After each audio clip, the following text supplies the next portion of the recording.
Sir मेरा सीधा सवाल रहेगा रिगार्डिंग नॉन ऑटोनोमस रीजन जो आपकी कमेटी की तरफ से रखा गया था जुलाई के महीने में। आई नो कि ये 2003 से ही डिमांड चल रहा है, ऑलमोस्ट 17 साल होने को है। बट मेरा सवाल ये रहेगा कि ये जो समय जब पैंडेमिक पूरे दुनिया में फैला हुआ है कोविड-19, इवन हमारी स्टेट में भी काफ़ी प्रॉब्लम फेस करना पड़ रहा है लोगों को, तो आपका कमेटी को सही लगा कि इस समय जो आपका जो नॉन ऑटोनोमस रीजन का जो डिमांड था उसको अभी प्लेस करना चाहिए ये as a reminder to the chief minister? नमस्कार, मेरा नाम Sonam Thungon, member secretary MARDC। आपका सवाल जहाँ तक सही है कि फिर ऐसा भी है कि हमें भी पब्लिक का प्रेशर होता है। लोग पूछते हैं कि क्या हो रहा है, कैसे नहीं, और ऐसे पेंडेमिक का टाइम में लोगों के पास काम होता नहीं, फ़ोन करते हैं, पूछते हैं, जब कोई दूर दूर से मिलते भी हैं पूछते हैं कि कुछ हो रहा है क्या। तो पब्लिक प्रेशर के तौर पे देखिए हम लोग तो ये जैसे आपने कहा भी है, ये 17 साल पुराना है, 2003 से शुरू हुआ, अब 2020 होने को है। तो इस तरह से अभी पब्लिक लोग जब पूछते हैं, प्रेशर देते हैं, तो हमें भी कुछ तो करना पड़ता है।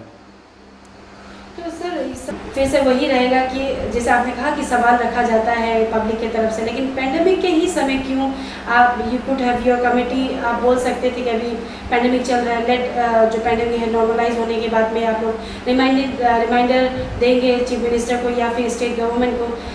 सिंपल सा सवाल है sir, why during this pandemic? इसका ऐसा है कि जैसे कि मैंने कहा हमें भी प्रेशर होता है पब्लिक की ओर से भी। तो इस ऐसा हालत में पैंडेमिक के टाइम पर हम लोग इस डिमांड कमेटी के जो मेमोरेंडम लेकर के हम लोग ईटानगर तो नहीं आ सकते थे, दूर पड़ता है। तो जैसे ही पता चला कि CM साहब तवांग आए हुए हैं तो पास में ही है, तो हम लोग डिसाइड किया कि हम लोग डिमांड कमेटी की ओर से मेमोरेंडम सबमिट करेंगे एक रिमाइंडर के तौर पे। तो उसके तुरंत बाद जैसे हम लोग ने मेमोरेंडम दिया है, जो कुछ भी हुआ हम लोग ने प्रेस रिलीज़ कराया द सेम डे, तो ये अभी पब्लिक डोमेन में है। और अभी जैसे ही आपने कहा कि प्रेस रिलीज करवाया, साथ ही साथ पब्लिक डोमेन में आप कह रहे हैं, तो 29 जुलाई को आई गेस आप लोगों ने सबमिट किया था। जी। तो तब से लेकर आज तक पूरे सोशल मीडिया में कह लीजिए, पूरे अरुणाचल में पैंडेमिक को तो छोड़ दीजिए, साथ ही साथ अभी नॉन ऑटोनोमस और जितने भी ऑटोनोमस जो मांग रहे हैं उसको लेकर सोशल मीडिया में काफ़ी कम्युनल चीज़ें देखने को मिल रहा है, जो चीज़ नहीं होना चाहिए। तो उस पर आपको क्या कहना है, क्योंकि काफ़ी कम्युनल चीज़ मतलब देखने को मिल रहा है सोशल मीडिया में?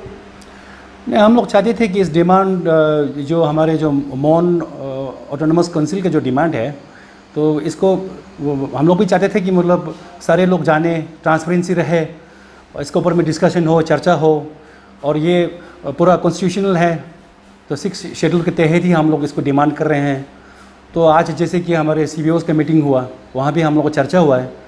तो हम लोग चाहते थे कि कुछ भी हो लेकिन एक सोल्यूशन आ जाए, और हम लोग बाकी और जो हमारे अरुणाचल के जितने भी लोग हैं उन लोग से भी एक अपील करना चाहूँगा कि मतलब सभी लोग हमें थोड़ा सपोर्ट कीजिए। अगर ये अच्छा होता है, let's give it a try. अगर अप्रूव होता है, अगर ये अच्छा होता है, तो फिर यहाँ अरुणाचल के बाकी लोग भी उसको देख सकते हैं, ट्राई कर सकते हैं। आज जो कंसल्टेटिव मीटिंग रहा वहाँ पे CBOs इवन स्टूडेंट्स यूनियंस लोग भी आए थे, और साथ ही साथ हमारे स्टेट के 8 कैबिनेट मिनिस्टर ने अटेंड किया था, जहाँ पे CBOs के जितने भी रिप्रेजेंटेटिव थे टर्न वाइज उन्होंने आकर अपना बात रखा एज अ कम्युनिटी बेसिस जो ऑर्गेनाइजेशन की तरफ से। तो मैक्सिमम हमें जितना, क्योंकि मीटिंग के तरफ जितना सुनने को मिला, ज़्यादातर लोग अपोज कर रहे थे या फिर ज़्यादातर ये भी कह रहे थे कि अगर उन्हें ऑटोनोमस रीजन दिया जाएगा तो हम भी आएंगे, हमारा अपना पर्सनल आई मीन लाइक उनका एरिया को लेकर या फिर कम्युनिटी बेसिस वो भी ऑटोनोमस रीजन मांगेंगे। तो आपको नहीं लगता है कि कहीं ना कहीं आप लोग कह रहे हैं कि अरुणाचल से तो अलग नहीं हो रहे, सेपरेट स्टेट नहीं मांग रहे या फिर सेपरेट नहीं हो रहे, लेकिन कहीं ना कहीं ये चीज़ हमारे अरुणाचल में ही सेपरेशन लाएगा, डिवाइड हो जाएगा, कुछ सेपरेट होने का चांसेस रहेगा? देखिए, बाकी स्टेट्स में भी ऑटोनोमस काउंसिल है, लेकिन आपको लगता है कि वो लोग इसको लेके मतलब डिवाइड हुए हैं? जहाँ जहाँ काउंसिल है सभी लोग स्टेट के अंदर ही है। आसाम को देख लीजिए आप, एल्सवेयर आप बाकी जगह में भी देख लीजिए, वो लोग अच्छे से चल रहे हैं, वो स्टेट के विद इन द स्टेट ही काम कर रहे हैं। तो मैं भी ये कहूँगा कि मतलब ऑटोनोमस काउंसिल अगर हमें मिलता है तो हमारा अरुणाचल प्रदेश के स्टेट में विद इन द स्टेट ही रहेंगे, तो अलग तो नहीं हो रहा है। और काफ़ी सारे ऑर्गेनाइजेशन, यूथ ऑर्गेनाइजेशन कह लीजिए, स्टूडेंट ऑर्गेनाइजेशन, अगर एपेक्स स्टूडेंट बॉडी कह लें, जो आपसे भी क्लियर कर आज जैसे आपने मीटिंग में सुना होगा कि उन्होंने सीधा कहा कि वो सीधे तौर पर अपोज कर रहे हैं, और साथ ही साथ काफ़ी कम्युनिटी बेसिस ऑर्गेनाइजेशन भी मतलब कंडेम कर रहे हैं, साथ ही साथ अपोज कर रहे हैं कि, और साथ ही साथ उनका ये भी कहना था कि अगर ऐसा होता है तो उन लोग डेमोक्रेटिक मूवमेंट करेंगे या फिर उनके तरफ से भी इनिशिएटिव लिया जाएगा अपने कम्युनिटी बेसिस या फिर एरिया वाइज वो भी ऑटोनोमस रीजन मांगेंगे। तो एज अ डिमांड कमेटी के सेक्रेटरी मेंबर होने नाते आप क्या कहना चाहेंगे उनको?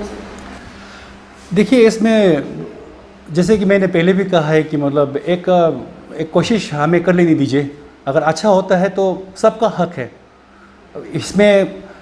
इस ऑटोनोमस काउंसिल के अंदर में जो कुछ भी अच्छा ही होगा वो दिखने को मिलेगा सबको। तो मैं तो नहीं समझता कि मतलब ये कहीं भी मुझे तो कम्युनल नहीं रखता है इसमें। और अगर कोई इसका ओपोज भी करता है तो मैं समझता हूँ कि ये बहुत हेल्दी वे में है। एक क्रिटिसिज्म होना चाहिए, तभी जाकर के एक डिस्कशंस होगा, कहीं जाकर एक फाइनल होगा, तभी जाकर एक रास्ता मिलेगा। तो हम लोग तो वेलकम करते हैं क्रिटिसिज्म को भी। और एक सवाल था, जब मैं ये सवाल मैंने सीएम सर के आगे में भी रखा था जब रिसेंटली उन्होंने प्रेस कॉन्फ्रेंस रखा था, तो मेरा सवाल ये रहेगा क्योंकि तवांग में टोटली मोनपास रहते हैं जी। लेकिन अगर हम बात करें वेस्ट कामेंग डिस्ट्रिक्ट की तो वहाँ पे 6 सब ट्राइब्स रहते हैं इंक्लूडिंग मोनपा ट्राइब को जी। तो पर्टिकुलरली मोन ऑटोनोमस रीजन ही नाम क्यों रखा? क्योंकि वहाँ पे दूसरे सब ट्राइब्स भी रहते हैं जैसे मैंने कहा, तो मोन का मतलब क्या रहता है और मोन ऑटोनोमस रीजन ही क्यों नाम? देखिए, मोन को लेके काफ़ी लोग कंफ्यूज है। मैं आज क्लियर कर देना चाहूँगा, moan, the word moan has nothing to do with menopause. इसका जो मतलब होता है, मोन का मतलब होता है कि people from lower land, people residing in lower areas, इतना ही। लेकिन इसको जैसे लोग समझते हैं कि मोन मतलब जैसे मोनपास लोग ही इसको मांग रहे हैं, ऐसा नहीं है। हमारे जो वेस्ट कामेंग में हम लोग 6 ट्राइब्स है। मोनपा है वहाँ पे, उसके बाद में ये रुसो है, उसके बाद ये क्या बोलते हैं हमारा साजालोंग है, और सरतांग है, बुगुन है, शेरदुकपेन है। तो हमारे ये 6 ट्राइब्स हो गए। साथ में हमारे जो तवांग डिस्ट्रिक्ट है, मिलाकर 2 डिस्ट्रिक्ट, ट्विन डिस्ट्रिक्ट्स हमारे जो मोन ऑटोनोमस रीजन डिमांड कमेटी हम लोग ने फॉर्म किया है 2003 में। तब से मतलब हम लोग सब मिलकर काम कर रहे हैं। तो मोन का ये बिल्कुल इसका मतलब ये नहीं है कि मतलब सिर्फ मोनपा को ही डिफाइन करता है, ऐसा नहीं है।